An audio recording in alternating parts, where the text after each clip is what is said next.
Mari! Bem-vindos a mais uma live aqui hoje, domingão, né? Vamos aqui falar um pouquinho sobre verbos hoje. Gente, muito feliz que vocês estejam aqui novamente nesse domingo para acompanhar mais essa live, que é um assunto que a gente às vezes fica um pouco assustado, né? Falou de verbo, falou algumas terminologias do inglês, aí você fala, nossa, mas o que é isso? É difícil, tem que saber disso. E assim, gente, algumas palavras, algumas questões de contexto a gente precisa saber. Tá?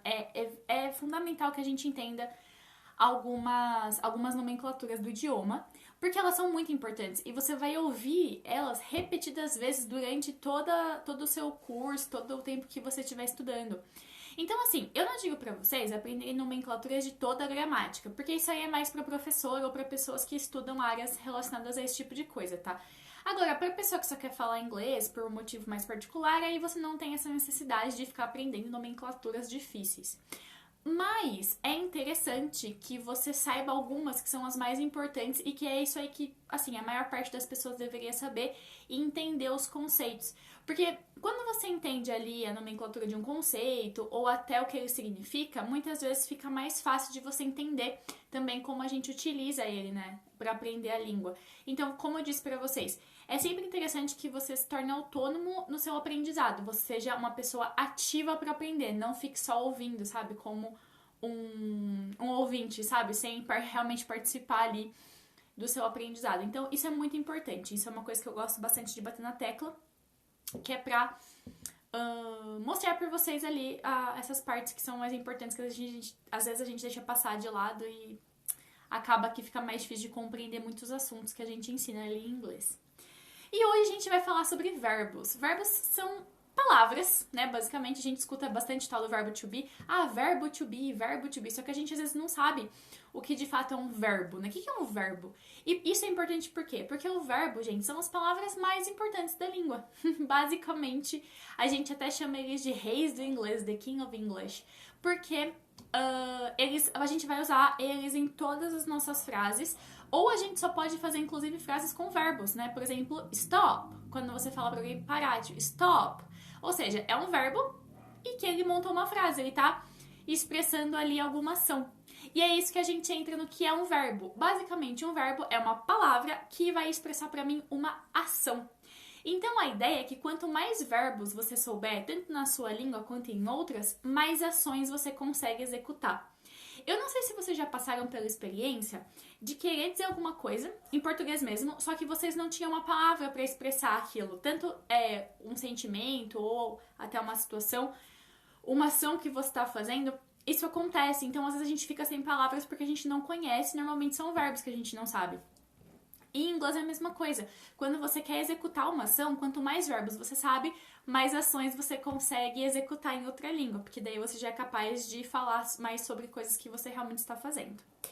E os verbos, eles podem tanto expressar pra gente ações físicas, né? Por exemplo, write, que é escrever, então pode ser uma ação literalmente física, que eu tô fazendo ela e dá pra ver isso.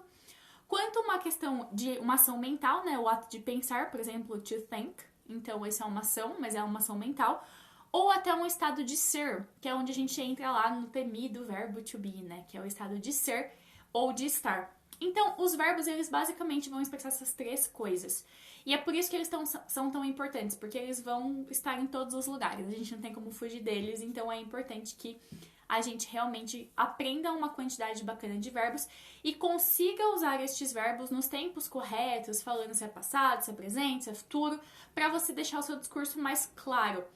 Eu costumo brincar com os meus alunos que se você tiver que esquecer alguma coisa, não esquece o verbo. O verbo você evita esquecer, sabe? Se você puder escolher, não esquece o verbo. E assim, a ideia de você usar o verbo corretamente vai ajudar que a pessoa que está te ouvindo te entenda. Porque é através do verbo, muitas vezes, que você vai dizer quando essa coisa aconteceu. Se ela aconteceu no passado, se ela aconteceu no presente ou se ela vai acontecer no futuro. Então, se você posicionar o verbo de forma correta, no tempo, né, correto da sua ação, ali o que você está querendo dizer, a pessoa que está te ouvindo, ela vai entender. E ela não vai ficar confusa sobre se aquilo está acontecendo agora, se já aconteceu. Então, tem todo esse processo aí, tá? Bom, e dentro da categoria de verbos, gente, a gente tem vários tipos de questões de verbo. Alguns deles a gente acaba aprendendo assim, só por assimilação mesmo, então a gente escuta e acaba aprendendo.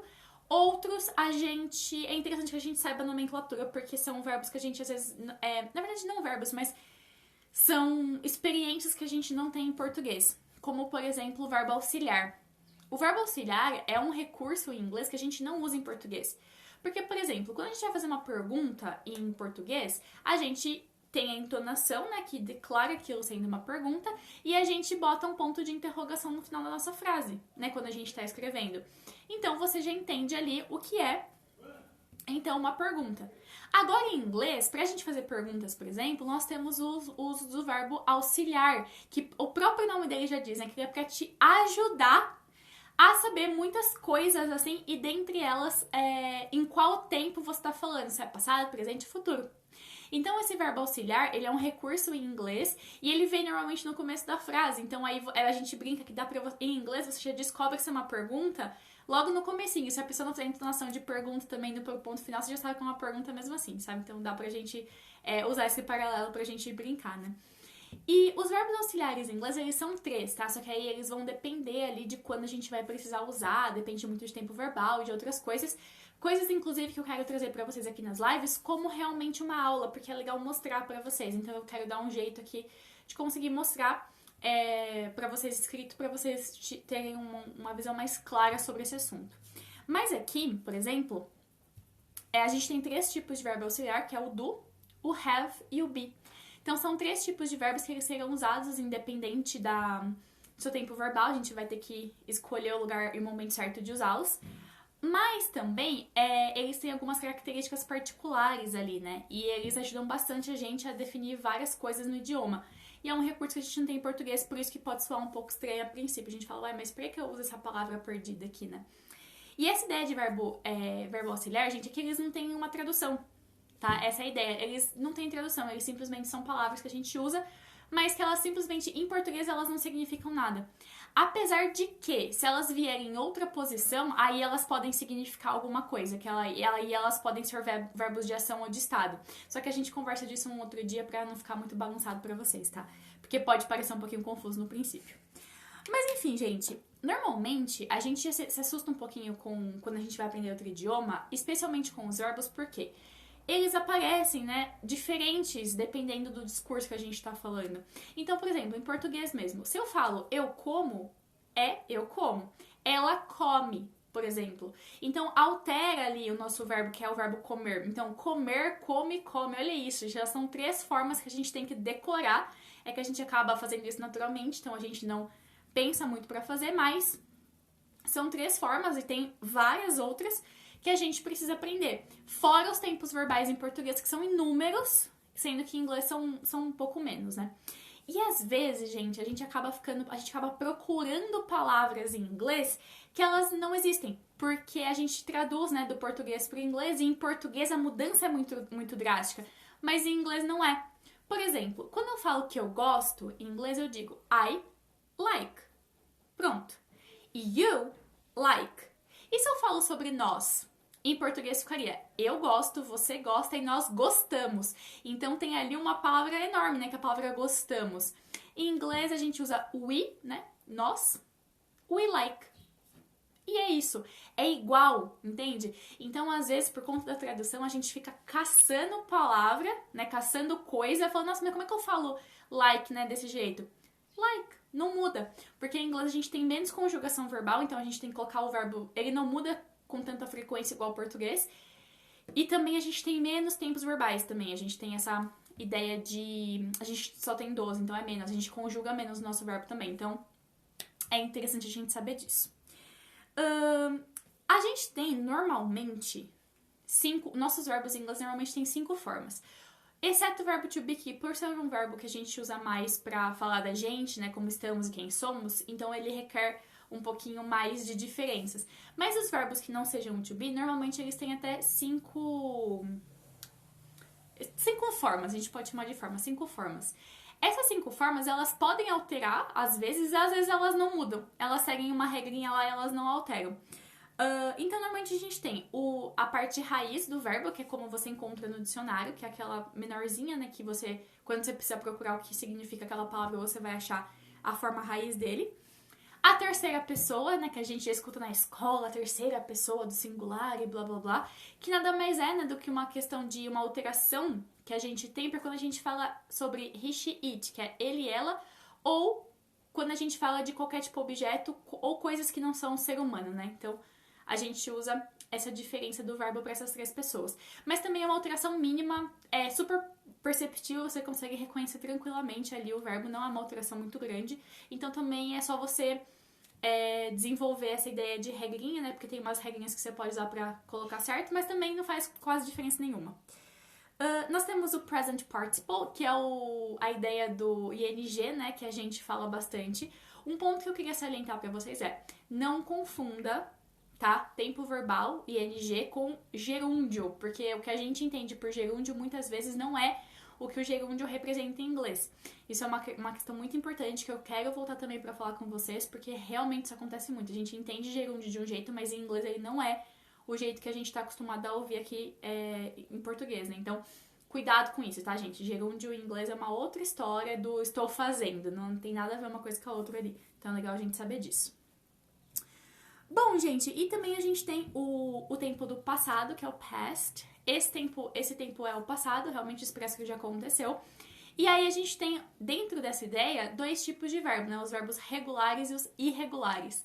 Que também é mais simples do que parece, porque verbo regular, por quê? Ele é regular porque ele segue uma sequência, ele segue uma regra. Então tem uma regra de acréscimo de ed, que acho que vocês já devem ter escutado, e é isso. A maior parte dos verbos, eles seguem essa regra. Então você coloca lá as letras ed no final, resolvido seu problema. É só isso.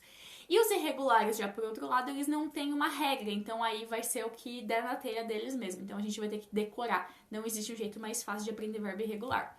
Mas, como eles são muito usados, eles são assim, os mais usados são irregulares, a gente acaba aprendendo, né? Porque a gente usa tanto que você vai decorando conforme você vai usando também.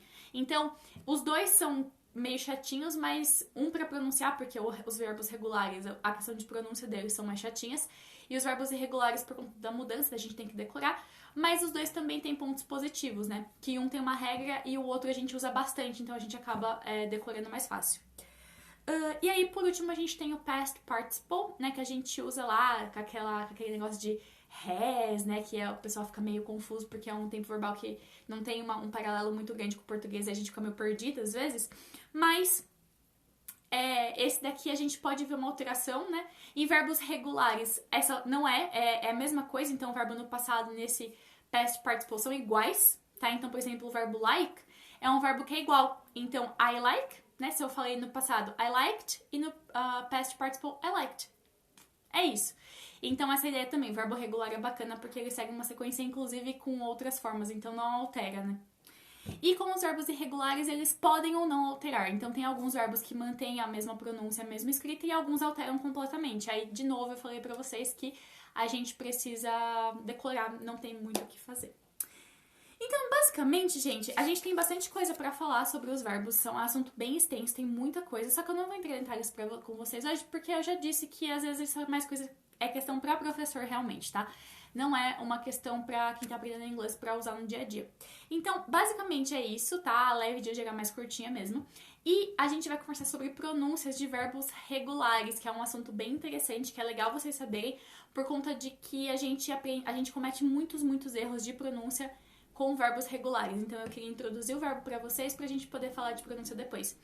Que realmente, gente, é complicado. E algumas palavras que a gente pronuncia errado, como eu já disse aí nas outras lives, pode ser mal entendida por outras pessoas. Então é interessante que os verbos sejam bem pronunciados realmente. Então nas próximas lives a gente vai aí conversar um pouquinho sobre os tipos de pronúncia dos verbos regulares. Bom, gente, então é isso. Por hoje é isso. Eu fico muito feliz pela participação de vocês. E a gente se vê, então, amanhã com a nossa próxima live. See you!